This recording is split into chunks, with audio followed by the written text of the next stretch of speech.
let's start off with this question about sustainability and green energy. What are your plans to have Tallahassee be a leader in that space? Mr. Richardson. Thank you, Skip. I too want to thank the League of Women Voters for what they do for educating our citizenry about elections and the importance of voting, and then encouraging us to participate in that process. This is probably one of the most consequential elections that we've faced in a long time. And so what's happening here is very important, and it will determine how our city moves forward, this all-America city that we call Tallahassee. The city of Tallahassee has been a leader in sustainability and green development for a long time. As Commissioner Maddox mentioned, we've had a hydroelectric plant for a number of years. For the 40 years that I've lived here in Tallahassee, we've had hydroelectric generation. What we want to do is reduce the city's carbon footprint.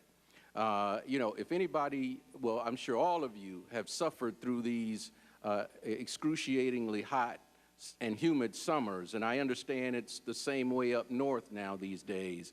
That tells us that we're doing something to damage the ozone layer and to cause climate change and global warming. And so local governments, state governments, our federal government have to take the lead in reducing our carbon footprint, and that involves looking at alternative energy sources. We have done that in Tallahassee. I mentioned the hydroelectric plant. We've just awarded a contract for a solar plant for the airport and one out Highway 20. We have our Neighborhood Reach program, as again Commissioner Maddox mentioned, where we go into homes and neighborhoods throughout the community and weatherize those homes and insulate them, make them more energy efficient. And so that's one of the things that we're doing as well. We have a program, a rebate program, where we incentivize people for purchasing energy efficient appliances, stoves, refrigerators, hot water heaters, and the like, and that's been very successful over the years. We have a very rich and robust partnership with Sustainable Tallahassee, and we're working with them to come up with a sustainability plan going forward that we can adopt with goals and objectives and measurables for how we're reaching our sustainability goals in this community. Thank you. Mr. Hougland. I also want to thank the League for hosting this forum tonight and allowing us to come out and meet and talk with everybody. I appreciate everybody taking time out of your day and schedule to come and listen as well. I'll just tell you that my responses will be a little bit briefer. I'm not a politician, I'm a retired police officer, so you're going to get just the facts, ma'am. Okay. I support sustainable initiatives and particularly solar power. I've often wondered why in the Sunshine State we haven't taken more advantage of solar power initiatives. So I agree with Commissioner Richardson. I support the solar plant that is moving forward. I like that idea, and I like growing solar, and I hope that as laws continue to evolve, that solar will become more affordable and we'll start to see a lot more solar units on top of people's homes, and that we can work that out so that people can have a choice about where they purchase their electricity. Thank you. So let's see, we've got two of y'all, so you'll be going back to back a lot here, so just be ready for that. Okay. And so this goes to you, Mr. Hougland. What improvements should be made to Star Metro and other Tallahassee public transportation programs? I have some real concerns with Star Metro. Ridership numbers in the last 5 years are down significantly, and the city has been forced to increase funding significantly. You know, the Star Metro is necessary. It provides transportation for people who need it. We definitely have to have it, but I think it needs to be monitored closely, and that we need to make sure that it doesn't unnecessarily draw funds out of the city budget. Okay, Mr. Richardson. Thank you, Skip. Of course, Star Metro is our only source of public transportation, major source anyway, in the city of Tallahassee. So it is absolutely necessary for our citizens, and we've got to make sure that Star Metro exists, that it is effective and efficient. One of the complaints that I hear about Star Metro, Skip, are the wait times. The time that people have to wait until a bus comes, and I see people, I live on the south side of town, and I see people all the time sitting at bus stops for what it seems like inordinate amounts of time waiting for the bus. I know that that's been addressed, but it's an issue that we have to constantly monitor. There have been changes recently made at Star Metro to bring about efficiencies, and we have actually seen a budget reduction at Star Metro without having to raise the ridership fees. We need more shelters. I have actually stopped and handed an umbrella to a couple that was standing there in the rain because you see that a lot. So we need more shelters. We had approved an advertising contract with a company. I don't know whatever happened to it, but the revenue from that contract was supposed to help us build more shelters, but that has not come to fruition yet. But we certainly have to make sure that it is the ridership fees are not such that it's an undue burden on those who need it most. Thank you. Let's move on to this issue of gun violence and the recent proposal that came before the Commission from the Community Leadership Council on Gun Crime that aimed to use the so-called Chicago model. I don't know, it's a shorthand, but I think most folks know what I'm talking about. This is an approach recently endorsed by the Center for Disease Control, and this comes in the face of the headlines that we've all been reading in our daily newspaper subscription about crime stats. A little plug there, crime stats being on the rise here. Some, you know, Tallahassee's had some rankings that were not, aren't what we want them to be. So how did you feel about this not being taken up by the Commission, Mr. Richardson, and what do you suggest as a course of action moving forward?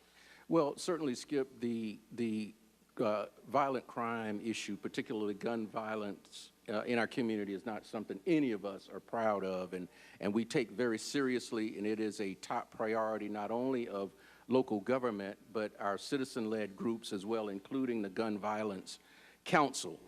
The Cure Violence model is only one component of addressing the crime issue in our community. The Commission has dedicated significant resources to adding additional police officers because per capita we were not keeping up with the number of police officers that we needed. And that's not to say we want to put more police officers on the street to lock people up, because certainly that's not the answer to the problem. But our police chief is committed to a community policing model. He just got back from Washington in a forum sponsored at the White House with President Obama and staff of the president to address the community policing. But we've also got to involve our neighborhoods and communities. For the past 2 years, we've done Operation Safe Neighborhoods, where we go out on a Friday evening and walk through neighborhoods, and volunteers, police, firefighters, elected officials, and we interact with the neighborhood and get them involved. We have to be involved in policing our own neighborhoods. And so this Cure Violence model, which I support and have pushed for funding for, is one component of addressing the crime issue in our community. And it focuses on those areas where we know that crime is happening most. We know who the perpetrators are, and we know who the victims are. And the Cure Violence model would help us to concentrate on those areas. I support it wholeheartedly. It has worked in other areas. It's been vetted by Johns Hopkins University, Harvard University, some of the most reputable research institutions, and it can work in Tallahassee if we tailor it to our needs. Thank you. Mr. Hougland? My approach would be exactly opposite. I don't support the Cure Violence model. I've done some significant research on Cure Violence. The model that Cure Violence is based on big city urban gang crime. It's not based on an environment like the city of Tallahassee. It's based on a medical model. The academic research that I've read has shown mixed results. For the most part, it's been shown to not be effective. Now, that doesn't mean that, that in its entirety it can't work, or that it's not working in other places. It just means that with, the research that's been done, it hasn't been shown to be effective in those locations. But there are very specific pieces of the Cure Violence program that have to be followed. And if those are not done, then it's deemed to be not successful. I definitely support community policing. I think it's unacceptable that we have the highest crime rate in the state, violent crime rate in the state. I spent 24 years working in the Orange County Sheriff's Office. I worked in the most crime-violent part of town as both a deputy sheriff and an undercover drug agent. I never thought that I would see more violent crime here than I saw on the streets of Orlando when I worked. So it's not acceptable. It's not good for families. Businesses are not going to want to relocate here with high crime. Families are not going to want to send their students here to come to school with high crime. So it's got to be addressed. But the Cure Violence model is an option. I just don't think it's the right fit for Tallahassee. So you had about 30 seconds left. What is the alternative to the Cure Violence model? And then, Ms. Richardson, I'll let you respond. Well, I think it's multi-pronged. The thing that Cure Violence has right is that crime is a symptom of other issues, and it's most highly correlated to poverty and unemployment. So I think the community policing model is the perfect response, and I fully support that. That's a nationwide model that's been addressed by virtually every agency in the country. It partners police with the community. And so through community policing and having officers, work in the neighborhoods is what we need. Okay. Mr. Richardson, would you have a few moments there to respond? Yes, thank you. And I don't know if, Mr. Hougland knows much about Tallahassee and our community, but we do have a gang problem. We have a very significant gang problem. Not like Chicago. And so Cure Violence would, in fact, address that. It's not a be-all, end-all. It's not a silver bullet. But what we are doing now isn't working, obviously. And so we have got to get to the point where we're willing to try some alternatives, and Cure Violence is one of those, tailored to the needs of our community. We can't adopt what they've done in the Chicago area, but certainly there are elements of that, and we've spent thousands of dollars already sending people to Chicago to observe what they're doing up there. We brought experts here that met with community groups. So if we weren't going to at least seriously consider implementing it, why did we spend that kind of money? And so I continue to support it. Our Gun Violence Council supports it, and I think it's something that we need to move forward with, at least giving it a try. Okay. Thank you. Anything else you want to add there, Mr. Hoagland? We got a chance for a little one-on-one discussion. No rule against that, right? Yeah. Okay. Good. So let's see. We are now on. Oh man, when I go back and forth, I get all messed up. Anybody? Okay, Mr. Hoagland. So everybody. So we've got this question about growth versus canopy trees in the environment, and I hadn't met many people that are against trees, and I hadn't met many people that are against a strong economy. So you can save those two speeches. Where do you think we stand in terms of the balance between those things, and what would you do to get us to perfect balance, assuming you don't think we've got it precisely right at this moment?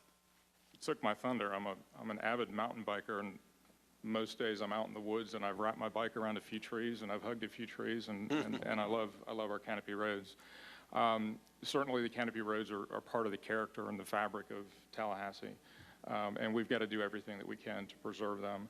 I think, we've got the committees that are working on ideas for preservation of the roads. I support that. And I support slow and controlled growth. I think the more people that we can bring together to discuss how we grow and build the economy, and at the same time preserve the character of not just Tallahassee as a whole, but of individual communities within Tallahassee, that's a much better thing. And you put 40 or 50 people in a room, and it's amazing the good work that can come out of that. All right, Mr. Richardson? Thank you, Skip. You know, I've lived here long enough that I've seen the pendulum swing both ways. I remember when Tallahassee had its tree huggers. I mean, and you literally could not cut down a tree. I remember vividly when it used to be the Food Lion Shopping Center, but at the corner of Capitol Circle and Park Avenue, that was one of the biggest fights that Tallahassee has ever seen because we didn't want to cut down those trees. It took us 25 years to do Blairstone Road for the same reason. And I drive Blairstone Road just for the hell of it because it's such a beautiful thoroughfare. So we've come a long ways in terms of trying to find that balance, but our trees, our forests, our natural resources, particularly our canopy roads, are unique features of Tallahassee. It's what makes Tallahassee such a wonderful place to live and to want to raise a family and to work. And so we've got to protect those, and we've got to protect our neighborhoods from the growth that we know has to occur. If we're to move forward, growth has to occur. And one of the things that I have championed is responsible growth, especially when it comes to our neighborhoods, because we've had a number of our inner city neighborhoods, because now we're encouraging infill development that have been threatened by growth. The Stern Street neighborhood is one. The neighborhood off of Glenview recently that was threatened by growth. So, and that involved taking down a lot of the trees and the buffers that separate our neighborhoods from commercial development. So it's a very fine balance, Skip, but I think we've reached that balance, but if we're not careful, we're going to let development take over. And that's one of the things that I have been vigilant about in making sure that we don't just let growth take over, especially in our inner city neighborhoods. Thank you. So there's a lot of time and effort put into the questions and the research for answers, but the truth is people are going to remember this now as the mountain biker who crashes into trees versus the guy who drives Blairstone Road for the hell of it. There you go. There you go. Your election in a nutshell. That's right. I love it. Okay, so add to the list of trees and grow and economic vitality, internet infrastructure. Everyone wants everyone to have access to the internet. We want high-end infrastructure so that big fancy new corporations and their high-paying jobs and big contribution to the tax base come. And then on the other end of the spectrum, we want less advantaged folks, seniors, the poor, to have access. So there's nobody that doesn't think that's not a good idea. The question is, how does it get paid for? And if we've got to give something up to have that, what is it that we give up? Or are we willing to raise more revenue to do it? Mr. Richardson. Well, right now, Skip, we have that built into the budget. We've got the digital canopy over downtown, Cascades Park. I've learned recently in conversation with the city manager that we do have internet access at all of our community centers, which is important. And I think it is important that we look at expanding that internet access to some of our lower income neighborhoods where access is either not there now because the footprint hasn't been extended, or it's unaffordable. They can't either afford the technology or the internet service or both. And it is absolutely critical. I can tell you that my daughters, most of their homework assignments involve work on the internet. And so if children and families don't have that, how can they be successful educationally? And so we've got to play a role in making sure that neighborhoods throughout this community have that kind of access. Certainly there are models around the country where providing internet access has been a business attraction. I believe Nashville, Tennessee is one of those cities that has been successful at that and has been able to attract business. And so it's something that I think we should explore and provide for our citizens that are not able to afford it, because that is how we address this ever-growing digital divide in our community. Mr. Hoagland? I agree with Mr. Richardson that internet access is important. It's especially important to students, children and students. As a college professor, I teach many online courses, and of course that requires internet access. And I teach At Bainbridge State College, which is, just north of here, the southern part of Georgia is very economically depressed, and many of my students don't have internet access at their home.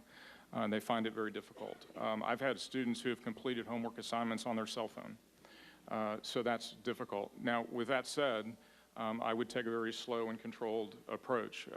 I don't believe that a core function of the city is to provide unlimited internet access throughout the city. So I think if certain areas need it, that should be addressed. But at the same time, I don't want to see that. I don't want to see the residents of the city incur an additional tax burden that may not be necessary. Yes, quick response, Mr. I wanted to address that because I heard the other panelists keep bringing up this issue of increasing taxes. I don't think anybody has suggested that we increase taxes. So I don't know where that keeps coming from. I mentioned in my remarks that we have built it into the city's budget. And we're looking at areas where people can't afford it. So I don't know where that keeps coming from, but nobody has suggested that we even have a discussion about raising taxes to provide these kinds of services. So I want to put that bad dog to rest right now. Mr. Hoagland? I'm not suggesting that there's been a discussion about raising taxes, or I'm not making an accusation that Mr. Richardson has said anything about raising taxes. One of my major concerns as a candidate is with city spending and with taxes that have been increased significantly. I want to make sure that that as we move forward, and if we're going to expand services like this, there's going to be a cost to it. So, with taxes in mind, I just want to make sure that this doesn't further burden us with taxes. I'm not suggesting that there's been a discussion about taxes. And I would say, Skip, that all of us on the commission, our city manager, is committed to that, to making sure that we live within our budgetary means and that we're not overspending the taxpayers' dollars. I pay taxes. I'm not exempt from paying taxes because I'm a city commissioner. I've lived in this community for 40 years. My wife and I have owned our home for the last 25 years, and we pay taxes. We pay the sales tax. So I'm cognizant of how we spend every dime of taxpayers' money when we look at new initiatives that provide services and programs for the citizens of this wonderful community that we call home. Okay, Mr. Hoagland, you get the last word on this one. Mr. Richardson got it on the last one. Is there anything else you want to add there? No. You're forfeiting your last word ticket? I can't believe it. I'm kidding. All right, so let's talk about the CRA, which, by the way, is known officially as the Community Redevelopment Agency. How should we be directing resources from the CRA so again, there are not a lot of, I don't really hear anybody in town saying, oh boy, no CRA resources should go to the south side. So there's at least some consensus that that's what the CRA is there for. So let's go back to this question of balance, where we were with trees and growth. Where do you think we are, Mr. Hoagland, when it comes to balance of CRA and, for that matter, other city resources going to the south side versus to other parts of the city? Well, the CRAs that we have in place are vitally important. And we should be clear that the purpose of a CRA is to fight urban blight. So they should be used to, go to roads and sidewalks and, dilapidated buildings and things of the like. I support using the CRA to fund infrastructure. To improve the infrastructure, to support businesses in the area. But I think there comes a point, and I'm not suggesting that Frenchtown, Southside, South City is at this point, but a CRA should not be a permanent thing. Once the blight is removed, the CRA should go away. So there was a discussion earlier, I think Mr. Maddox brought up that, the CRA was used to improve Gain Street. So if Gain Street was a CRA, you know, that blight is gone, and now look what it's turned into. I would suggest that, you know, that Gain Street would then be removed from the CRA. I'm using that just as an example. Certainly Frenchtown and the other areas are not in that category, but they're definitely needed. Okay, Mr. Richardson? Thank you, Skip. The CRA was established by the state legislature to address 3 issues: blight, slum, and housing. And I would suggest to you, as a CRA board member, we've gotten away from that in both our CRAs, the downtown and the Frenchtown South Side. I have fought vigorously for almost the past 2 years now for a standalone CRA for South City. South City has conditions comparable to some third world countries. Highest infant mortality rate. Dr. Hollifield can attest to that. Highest crime rate, highest dropout rate. Yet we have not addressed significantly the issues impacting that community. We've been negligent in how we've used the CRA to address issues in Frenchtown and on the south side of Tallahassee. 20 years ago, my wife and I built our home on the south side of Tallahassee because we were committed to living there and helping to build the potential of the south side of Tallahassee. And the CRA, you know, funding festivals and the like, I think gets away from what the original intent of a CRA was. And we are now pushing the CRA back to its original mission to address issues like infrastructure, sidewalks, lighting, parks, and the like, to encourage housing infill, to encourage economic development and business development in those areas. That's what the CRA can and should be used for. Okay, gentlemen, that gets us to 7:19, 1 minute shy, so we're going to stop right there. Mr. Richardson, Mr. Hoagland, thank you very much. Let's give these 2 gentlemen a round of applause. Next up is Supervisor of Elections in 5 minutes. 5 minutes.